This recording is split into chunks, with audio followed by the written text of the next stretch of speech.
Alô, você que acompanha a Rede Boa de Comunicação, estamos aqui na Câmara de Vereadores da cidade de Alagoinhas, onde acontece nesse exato momento a audiência pública de avaliação de metas fiscais, com a presença do secretário de Educação, Gustavo Carmo, também com a secretária de Saúde, Laína Passos, com o secretário da SESEP, Roberto Torres, e também com a secretária Rosiane Santos, da Fazenda, para dar explicações sobre os gastos de cada secretaria, né, e do Poder Executivo na tarde de hoje. É isso aí, acabou nesse exato momento, agora são 6 horas e 20 minutos, estou aqui com a vereadora Luma Menezes, né, audiência pública, né, de avaliação de metas fiscais, né, com a presença de alguns secretários, né, do Poder Executivo. Luma, satisfeita com essa audiência ou ficou muita coisa a se esclarecer? Primeiro agradecer mais uma vez por essa cobertura da Boa FM, a essa sessão e essa audiência pública. Alguns pontos ficaram aí meio no ar, né? Então é importante até falar sobre isso, que a população acompanhe, essa sessão ficou gravada, quem puder acompanhar, assistir, é importante que seja feito isso. Eu falo muito sobre a questão de transparência, então transparência é importante desde que todo mundo entenda o que está sendo transmitido ali, que a informação realmente chegue e alcance a população. Nós trouxemos alguns questionamentos, né, algumas coisas foram respondidas, outras foram ditas que seria visto, né, estava em processo de resolução, mas é importante que a gente fale sobre a realidade da situação. Então, por exemplo, a gente trouxe aqui o apontamento a respeito do transporte coletivo, né? A gente tem até os primeiros 4 meses do ano um investimento de R$1.500.000 para o transporte coletivo de nossa cidade. Alguém está vendo esse dinheiro? Aonde é que está esse dinheiro? E foi uma pergunta que a gente fez e que ninguém do governo soube responder, porque realmente esse dinheiro está indo para o bolso da empresa, que faz parte da licitação daqui da cidade, mas não está sendo revertido para melhorias do transporte, mas é um transporte público. A gente precisa garantir que o serviço público seja de qualidade para a população. E não é isso que está acontecendo. Nós, nos primeiros 4 meses, já investimos R$1.500.000 e nada está sendo de fato revertido para a sociedade, que é a principal interessada e de direito de um transporte de qualidade. Então, a gente sai dessa audiência com todos esses levantamentos e apontamentos críticos sobre a realidade de Alagoinhas. Alagoinhas é rica, tem muito dinheiro, mais de R$620 milhões está previsto para 2023 em Alagoinhas, então não faz sentido termos um transporte precário, uma atenção básica tão fragilizada, com tanta problemática, sendo que a gente paga mais de 70% para profissional de saúde aqui no nosso município.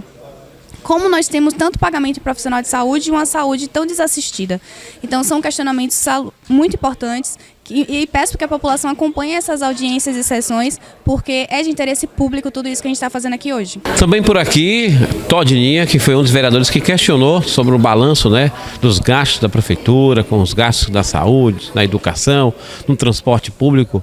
Ô Tó, satisfeito com a audiência pública hoje ou ficou muita coisa aí sem esclarecer também? Não, eu fiquei satisfeito com a audiência pública porque a gente viu como é que o município está financeiramente, né? O equilíbrio financeiro não existe, tem uma dívida ainda aí pequena, mas é uma dívida. O gasto com pagamento de juros e amortização da dívida ainda também é um gasto alto, né? Mas ficou muito claro o gasto com a saúde, o gasto com a educação, né? E as dificuldades que o município passa. Então nós ficamos assim muito satisfeitos com a audiência pública, mas um pouco preocupado com a qualidade dos gastos da Prefeitura Municipal. Agora, sobre a questão do transporte público, que é uma demanda que tem muita reclamação, a gente ouviu aqui do governo, né, do Executivo, que já foi gastado aí mais de R$1,5 milhão, né, de incentivo ao transporte público aqui para ajudar a empresa a se manter no município. O que você acha disso? Bom, foi um subsídio que foi pago, foi colocado no orçamento desse ano, R$2.400.000 por mês, para ser pago em 6 meses. Então, em 4 meses foram pagos R$1.600.000. Né? Foi colocado no orçamento contra o meu voto, claro, votei contrário a isso. Né?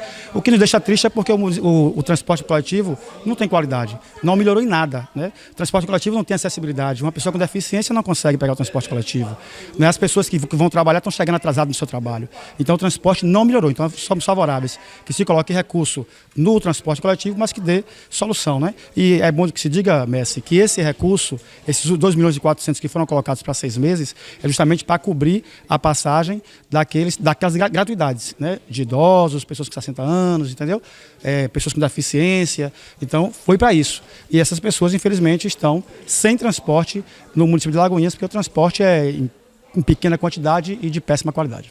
É isso aí, aqui do meu lado também, a vereadora Jusce Cardoso, uma das que mais participa aqui da sessão, que sempre bate, né, aquelas contas para fazer aí os questionamentos.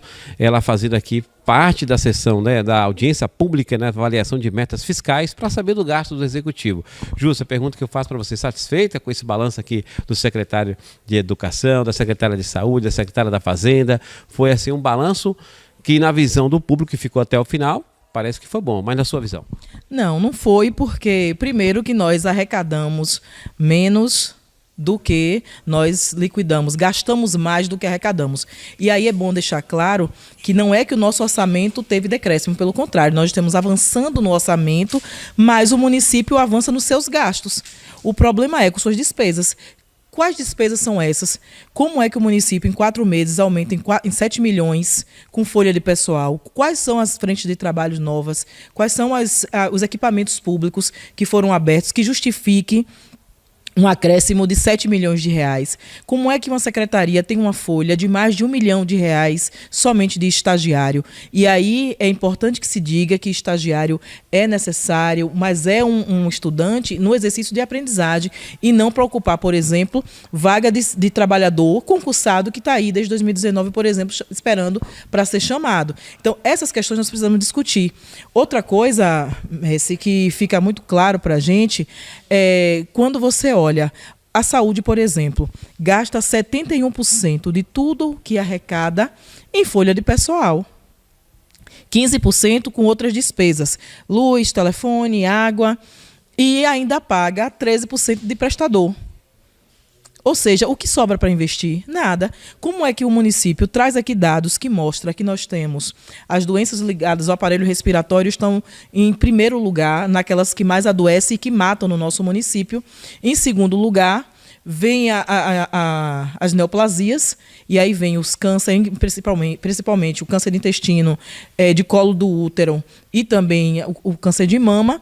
Quando a gente vai olhar o que o município ofertou, garantiu de atendimento para a população, é um atendimento ínfimo, inclusive para prevenir que pessoas continuem adoecendo e morrendo dessas mesmas doenças que já estou aqui há 2 anos e meio nesta casa e que continuam estando no topo do ranking daquelas doenças que mais adoecem e que matam lagoinhenses. E aí é aquilo que estamos falando aqui, é a qualificação do gasto público. O prefeito Joaquim Neto precisa tomar medidas urgentes para enxugar os custos com a máquina pública. Nós já estamos acima do limite prudencial com a folha de pessoal, por exemplo, porque aumentamos terceirizados, redas e umas consultorias. E isso impacta, inclusive, na condição do município de garantir o reajuste do servidor. Então, ou faz uma ação para garantir agora austeridade, para garantir reduzir os custos com a máquina pública, ou nossa capacidade de investimento é muito pequena. E aí, Messi, como eu disse antes, nós já arrecadamos com as receitas tributárias, nós já arrecadamos 40% a mais do que arrecadamos no mesmo período do quadrimestre passado, 40% a mais. Só o IPTU já arrecadamos 60% de tudo que estava previsto para o ano de 2023. E olhe que ainda estou falando daquilo que foi arrecadado da dívida ativa do ano passado, porque o IPTU, o prazo é agora no final de junho. Ou seja, claramente um excesso de arrecadação nas receitas tributárias, mas a gente não vê, por exemplo, isso se traduzir em mais ações, mais ruas asfaltadas, uma cidade que não tenha tantos buracos como a nossa tem. Nós aqui aprovamos o subsídio para o transporte público o ano passado, entendendo que era uma ação necessária para melhorar o transporte para a população. Nesses últimos 4 meses já foram repassados 1,5 milhão para o transporte público, de dinheiro público nosso, que poderia estar sendo usado na saúde ou em outra área. E o que se verificou de mudança? Nenhum ônibus novo. Nada melhorou efetivamente para a vida do cidadão. Então, nós não podemos ficar satisfeitos, porque nós estamos avançando. Se você pegar aí a movimentação, o comportamento, né, do orçamento público no nosso município, no início do governo Joaquim para agora, ele duplicou, já estamos com quase 700 milhões de orçamento anual, mas infelizmente isso ainda não traz para a população respostas, em especial na área da saúde, como deveria. Como eu te falei, mas está fazendo agora especialidades, mas como é que você tem 120 mil, pessoas cadastradas no SUS e você só consegue fornecer, por exemplo, 297 consultas com ginecologistas, considerando que o câncer de mama o câncer do colo do útero é uma das causas que mais adoece e mata no nosso município. Por aí você já faz um paralelo de que tem algo errado e que nós precisamos qualificar melhor os nossos gastos.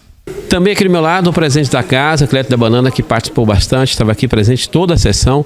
A gente vai falar de pautas aqui da audiência pública, é muito importante, que é um balanço, né, da avaliação de metas fiscais aqui que o município gastou, e que está gastando, o que vai entrar, o que vai sair. Mas eu queria sinalizar uma situação que muitos telespectadores que estavam acompanhando pelo YouTube, questionando aqui o Carlos Messer, sobre a ausência dos vereadores aqui, de alguns vereadores, a ausência na sessão, que estavam aqui, saem, somem, mas também de não participar, né, questionando, fazendo pergunta, que é audiência pública, né? Então tem que ter ali a interação de todos do executivo. Eu quero fazer essa pergunta, fazendo a pergunta para o povo, para você, que é o presidente da casa.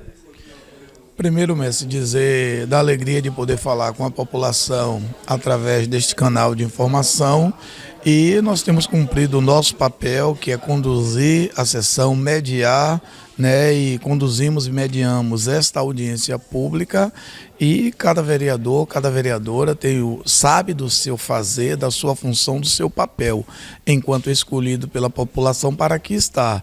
Eu não posso, né, forçar que o vereador ele permaneça durante toda a sessão, no nosso caso que foi durante toda a audiência pública, mas já parabenizar aqueles que permaneceram do final, do início até o fim, daqueles que fizeram cumprir o seu papel, interrogando, opinando, né, já que foi uma audiência pública tratando de prestações de conta, né, e aqui estamos na condição de fiscal da população. Parabenizar os vereadores que fizeram a interação e aqueles que tiveram a oportunidade de fazer e não o fizeram. Talvez acredito que tudo quanto foi mostrado para eles é aquilo que é o correto e que não precisava de ter alguma intervenção, alguma indagação no resultado daquilo que foi apresentado. Mas a nossa orientação sempre é que possamos permanecer no plenário do início até o fim. A gente sabe que tem momento que é necessário sair para ir no banheiro, alguns saem para ir se alimentar, comer alguma coisa, né? Porque chega aqui 14 horas e às vezes a sessão se prolonga um pouco, como é o caso agora, um pouco mais de 18 horas, então às vezes há uma necessidade de sair, mas alguns saem, se alimenta, volta, vai no banheiro, volta, né? E outros que passam todo o tempo lá, alguns por necessidade. Eu vos confesso que não posso responder, dizer o porquê alguém não permaneceu ou não tem permanecido, mas nosso fazer é estar aqui e acompanhar as audiências, interagir, fazer parte da mesma. Então eu espero que com essa observação daquelas pessoas que estão acompanhando através da transmissão e que têm cobrado através deste canal de comunicação que é o seu, que cada um possa estar atento e quando estiver aqui na sessão possa iniciar e chegar até o fim fazendo parte da mesma. Para a gente finalizar o balanço aqui da audiência pública, com a presença de vários secretários aqui do Executivo, na sua visão, foi um balanço legal ou ainda ficou a desejar? Primeiro, mestre, dizer que tem melhorado significativamente essas apresentações do quadrimestre. E aí eu posso dizer que essa melhoria ela é derivada de intervenções da Casa Legislativa, principalmente, né, das nossas vereadoras, como a vereadora Júcia, a vereadora Luma, o vereador Luciano, Tordininha, que tem sempre colocado pedido que possa melhorar e tem tido essa interação junto aos secretariados representantes do Poder Executivo e, diga-se de passagem, eles têm atendido esses pedidos, têm melhorado, haja vista que de público os nossos vereadores, esses os quais eu citei, citei, eles têm parabenizado a forma que eles têm apresentado, né, a prestação de contas, melhorou. Precisa melhorar mais ainda, as coisas precisam ser muito mais claras, até porque são coisas públicas, é algo de interesse da população, e a gente vê aqui que o governo vem e apresenta, mostra os números, então isso é muito importante, e a Câmara de Vereadores procurando sempre cumprir o seu papel. Então estou satisfeito, estou ali na mediação, ouvindo a apresentação, ouvindo os vereadores perguntar, os secretários respondendo, então fazendo aquela mediação, e graças a Deus tem ocorrido e transcorrido tudo dentro da normalidade. Isso que é importante, porque é o meu papel, é fazer com que se cumpra, né, a lei, porém dentro da melhor forma possível. É isso aí, né? A sessão acabou agora, a participação aqui do Clédio da Banana, presidente da casa, com imagem de Rafael Carlos Messi, para a Rede Boa de Comunicação.